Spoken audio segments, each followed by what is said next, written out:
So far, the ninth session of the UN Human Rights Council has gone quite well for Sri Lanka, compared, for instance, with previous occasions.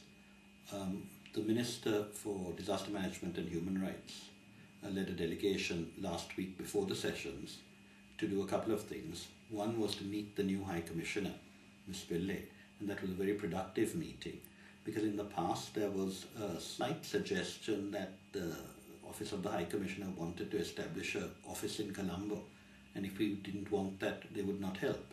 But Ms. Pillai made it very clear that she understood our position, and she was very clear about being able to give us the assistance we wanted. And of course she said there are human rights problems which we agree with, but we need to solve them in a very cooperative manner, and I think that commitment was very clear. Then we met a number of ambassadors simply to explain the situation, and certainly the questions that were asked were much less, let's say, critical than last year. I think the commitments we've made and our very clear rejection of allegations of things like attacks on civilians, child soldiering, which were really nonsensical, have established beyond doubt that we know what our problems are and we want to work on them, but we will not tolerate false accusations about areas where we don't have problems. Then over the sessions this week, the first item that might have affected Sri Lanka was the report of Radhika Kumaraswamy on children affected by conflict, and she made a very, very good report in which she pointed out that the government had been working together with the TMVP to finalize the question of the few child soldiers about whom there were allegations. And she mentioned that though the LTT had made certain commitments, they were not living up to them.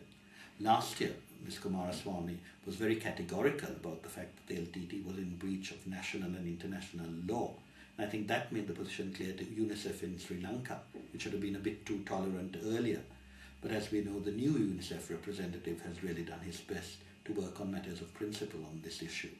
And I think things are going quite well. Remarkably, nobody made any critical comments about Sri Lanka in the interactive debate that followed.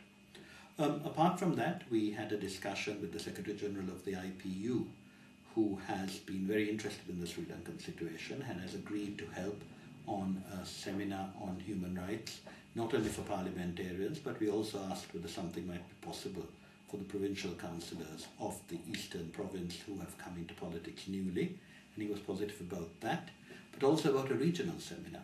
And you see the Indian representative of the lunch said very clearly, and that Sri Lanka, now as the leadership of SAARC, should actually take a lead, and in particular in dealing with the question of terrorism, which vexes all our countries. So that solidarity and support was very heartening.